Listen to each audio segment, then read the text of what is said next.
अगर आप डिफेंस के क्षेत्र में अपना कैरियर तलाश रहे हैं तो आप बिल्कुल सही जगह पर हैं। आप सभी का हमारे YouTube चैनल इंग्लिश मार्गदर्शन में बहुत बहुत स्वागत है। यदि आपको हमारा वीडियो पसंद आता है तो वीडियो पर लाइक, शेयर एंड कमेंट करें तथा हमारे चैनल को सब्सक्राइब करें ताकि आने वाली सभी अपडेट्स आपको समय से मिल सकें। अक्सर हम डिफेंस के क्षेत्र में अपना कैरियर बनाना चाहते हैं। जब हम 10+2 कर रहे होते हैं या फिर 10+2 पास कर चुके होते हैं तो सबसे पहले हमारे मन में यही ख्याल आता है कि कोई एक अच्छा सा कोचिंग संस्थान देखें, उसके बाद उसमें एडमिशन लें। क्योंकि आज के समय में कंपटीशन इतना बढ़ गया है कि जैसे हमें लगता है कि बिना कोचिंग के हमारा सिलेक्शन हो ही नहीं पाएगा। इट डजंट मैटर कि हम 10+2 में कैसा परफॉर्म कर रहे हैं, but after we believe that कि अगर हम कोचिंग में एडमिशन लेंगे देन हमारा सिलेक्शन जो है वो 100% हो जाएगा। बट ऐसा तब तक नहीं हो सकता है जब तक आप अपने एकेडमिक रिकॉर्ड को नहीं सुधार लेते हैं। और अक्सर ऐसा होता है हमारे एस्पिरेंट्स के साथ कि जब भी वो किसी कोचिंग में एडमिशन ले लेते हैं तो बाद में उन्हें पता चलता है कि कहीं ना कहीं परीक्षा में जब वो बैठते हैं तो कोई ना कोई सब्जेक्ट उनका ऐसा रह जाता है जो उनके लिए वीक पॉइंट बन जाता है। और ऐसा अक्सर कोचिंगों में भी होता है। आपने कोचिंगों में एडमिशन ले लिया है तो पता चलेगा कि मैथ तो बहुत अच्छे से हो गया लेकिन कहीं ना कहीं इंग्लिश अच्छे से नहीं हो पाई। पता चलेगा फिजिक्स के टीचर बहुत अच्छे हैं, मैथ्स के टीचर बहुत अच्छे नहीं हैं। कुल मिलाकर कहीं ना कहीं आपको 1-2 सब्जेक्ट ऐसा मिल जाएगा कोचिंग में जहां पर आपका वो वीक पॉइंट 100% रह जाएगा। आज हम इसी को डिस्कस करने जा रहे हैं कि कैसे हम सेल्फ स्टडी भी कर सकते हैं। किसी भी परीक्षा को क्रैक करने के लिए कोचिंग तो बस एक मार्गदर्शन है, कोचिंग तो बस आपको एक आउटलाइन देता है, लेकिन वास्तविक तैयारी तो हमें करनी है। और यही प्रश्न हमारे मन में उठता है कि हम वास्तविक तैयारी करें कैसे। तो आज हम इसी को डिस्कस करने जा रहे हैं। थोड़ा पेशेंस बनाए रखें, वीडियो थोड़ा बड़ा हो सकता है लेकिन आप टोटली यह डिस्कस करने जा रहे हैं कि हाउ टू क्रैक एनडीए। और सबसे बड़ी बात यह है कि इसमें आपका खुद का रोल रहने वाला है, क्योंकि एनडीए जैसी परीक्षा को क्रैक करने के लिए बहुत ही मेहनत की आवश्यकता है, सिंसियरिटी की आवश्यकता है और लगन की आवश्यकता है। यदि आप थोड़ा सा भटके तो इसका मतलब आप परीक्षा से भटके। अगर हम डिस्कस करें परीक्षा को लेकर तो जैसा कि आप सभी जानते हैं कि जो एनडीए परीक्षा है उसे हमारा यूपीएससी आयोजित करवाता है। जैसा कि आप स्क्रीन पर देख पा रहे होंगे, there are 2 papers. First paper mathematics का होता है in which you have to attempt 120 questions, maximum marks होते हैं 300 and each questions carries 2.5 marks. And another part is GAT, general ability test, in which you have to attempt 150 questions, maximum marks 600. Another thing you have to notice कि इसमें negative marking भी होती है 1/3 की। यदि आप किसी भी क्वेश्चन का गलत आंसर देते हैं तो इसका मतलब आपकी नेगेटिव मार्किंग भी होगी।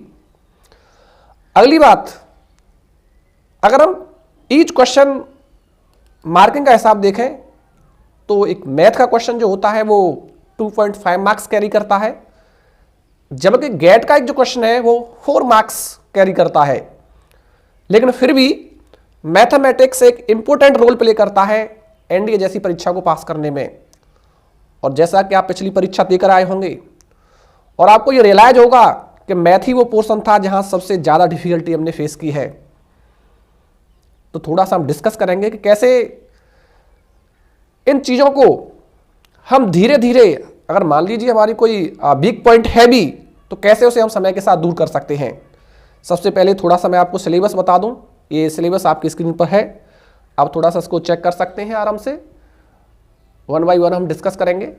ये मैथ का सिलेबस है। थोड़ा सा हम आगे बढ़ते हैं। उसके बाद में यहाँ से पेपर सेकंड का सिलेबस स्टार्ट हो जाता है। इंग्लिश में आप देख सकते हैं क्या क्या आता है। इंग्लिश में कुल 50 क्वेश्चंस आते हैं, मैक्सिमम मार्क्स इसके 200 हैं। उसके बाद थोड़ा सा आगे बढ़ते हैं, आगे देखते हैं। जनरल नॉलेज का पार्ट शुरू हो जाता है। 100 क्वेश्चंस हैं एंड 400 मार्क्स के मिलेंगे आपको। थोड़ा सा आप सिलेबस को नोटिस करते जाएं। ये आपको PDF में भी मिल सकता है, आप सर्च कर सकते हैं गूगल पर। थोड़ा सा हम आगे बढ़ते हैं।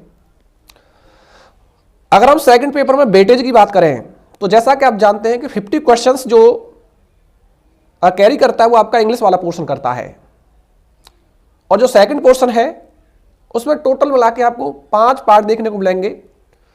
लगभग इसमें 100 क्वेश्चंस होते हैं। अगर इसमें हम वेटेज की बात करें तो यहां पर भी फिजिक्स जो है मेजर रोल प्ले कर रहा है। इट मीन्स आप देख सकते हैं कि यहां पर जो फिजिक्स है वो 25% देख पा रहे हैं आप। यहां पर जो फिजिक्स है वो 25% रोल प्ले कर रहा है। उसके बाद केमिस्ट्री 15%, जनरल साइंस जो है आपका वो लगभग आप कह सकते हो 10% है। केमिस्ट्री आपका 15% है। हिस्ट्री आपका 20% है। और साथ ही साथ थोड़ा सा मैं आपको बता दूं कि जो ज्योग्राफी है वो भी 20% है। करेंट इवेंट्स भी आपका जो है लगभग 10% का रोल प्ले कर रहा है। अब यहाँ से थोड़ा सा बात ये आती है कि कैसे हम मैनेज करें इन सारी चीज़ों को, क्योंकि सिलेबस थोड़ा सा वाइड हो जाता है। जब हम बात करते हैं NDA की तो कहीं ना कहीं सिलेबस हमें थोड़ा सा वाइड दिखता है। जो सिलेबस है आप कह सकते हो कि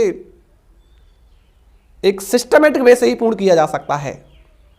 अगर आप अपेक्षा करते हो कि मैं कोचिंग ज्वाइन कर लूँगा और कोचिंग ज्वाइन करने के बाद में कोचिंग मुझे सारा सिलेबस करा के दे देगी, अगर अच्छी बात है आप कोचिंग में अपना सिलेबस कर पाते हैं, लेकिन साथ ही साथ आपको सेल्फ स्टडी की भी आवश्यकता होगी, क्योंकि कोचिंग्स आपको केवल बताएंगी पढ़ना कैसे है। पढ़ना तो तुम्हें खुद है, स्टडी तो तुम्हें खुद करनी है। अब थोड़ा सा आगे बढ़ते हैं। अगर हम बात करें मैथमेटिक्स की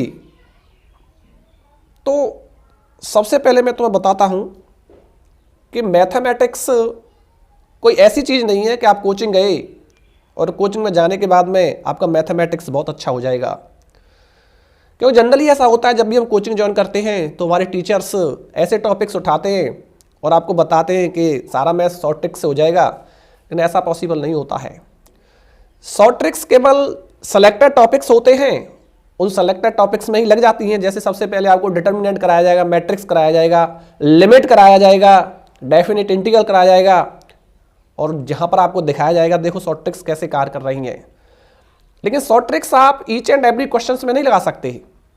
अगर बात करो आप NDA की तो आप अपने बैक पेपर उठाकर देखना कितनी शॉर्ट ट्रिक्स आपकी एप्लीकेबल हो पा रही हैं। तो सबसे बेहतर माध्यम यही है कि हम क्या करें, सबसे पहले हमारे आप जैसा कि देख पा रहे हैं स्क्रीन पर, आपको करना क्या है, आप सबसे पहले मैथमेटिक्स NCERT के कंप्लीट कीजिए। NCERT के मैथमेटिक्स कंप्लीट करिए, और NCERT के मैथमेटिक्स कंप्लीट करने के बाद में जब आपको लगता है कि आप इसको कंप्लीटली फिनिश कर चुके हो, उसके बाद ही आप आगे बढ़िए।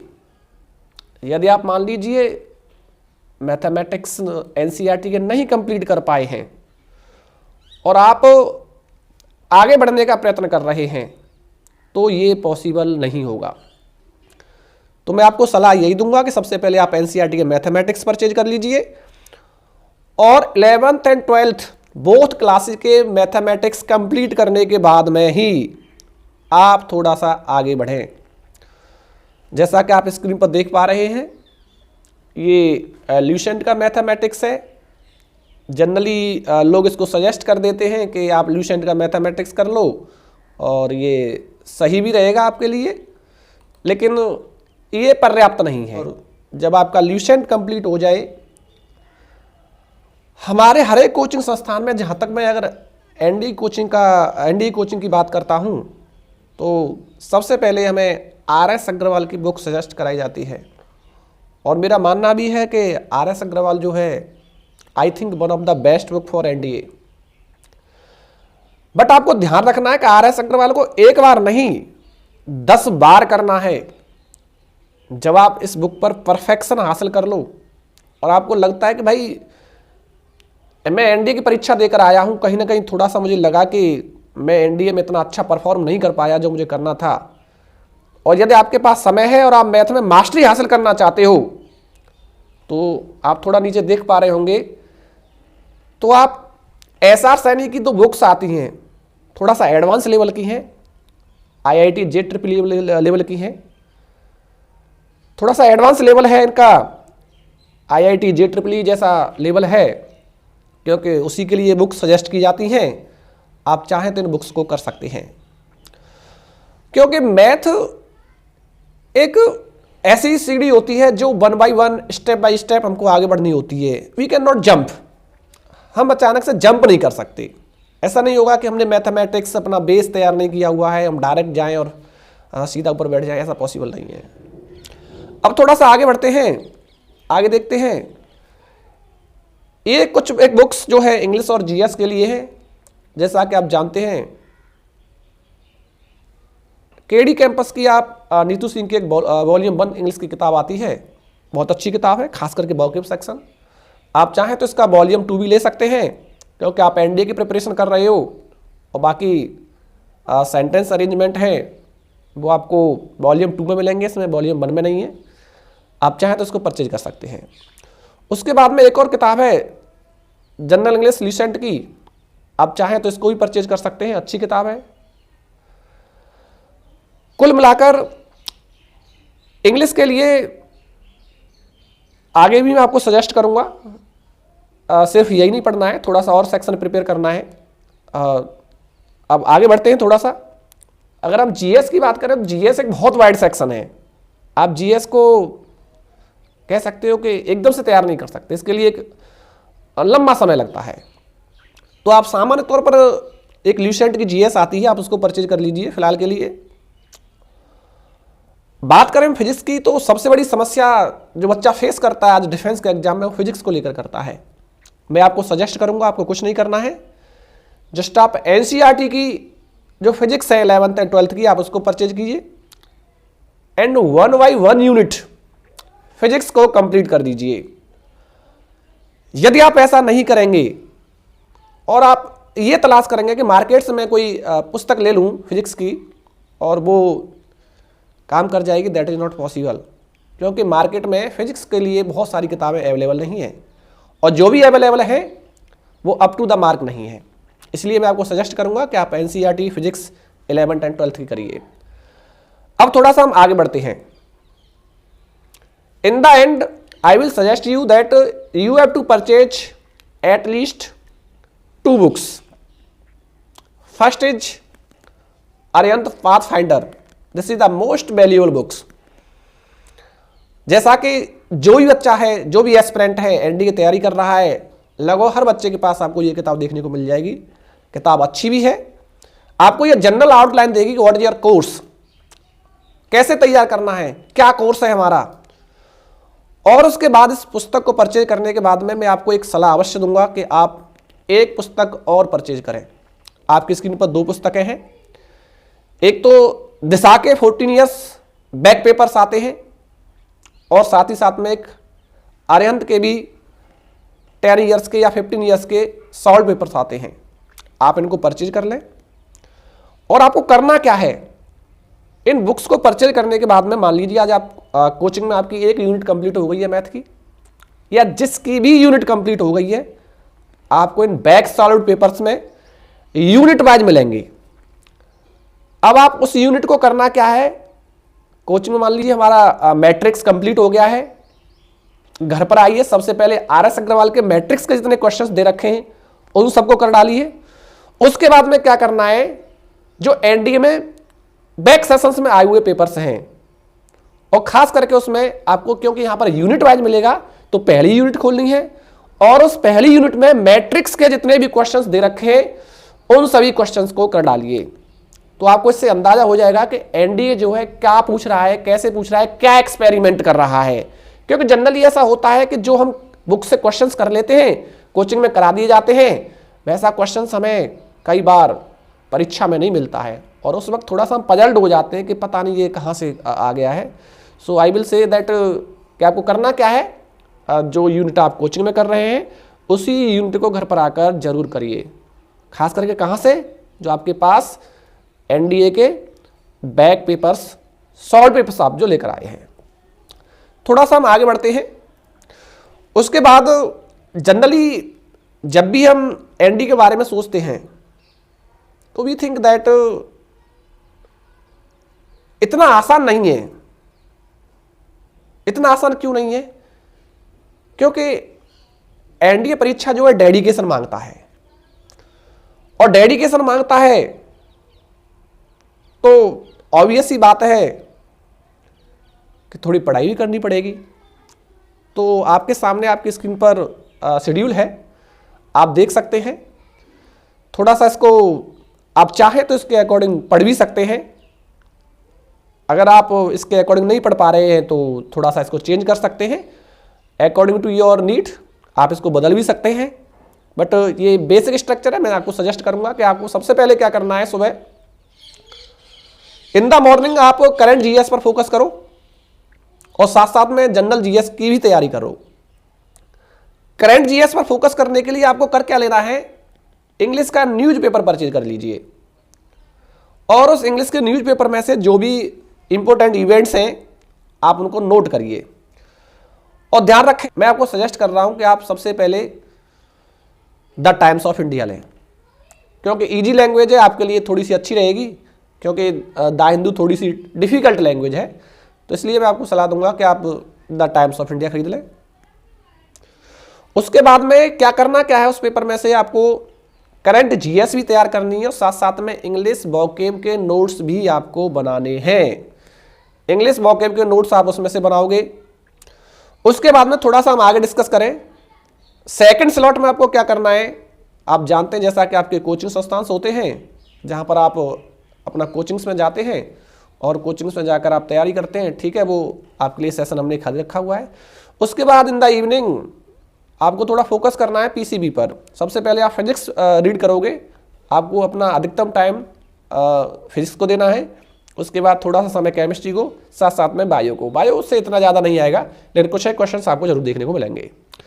उसके बाद में इंग्लिश ग्रामर पर आपको फोकस करना है।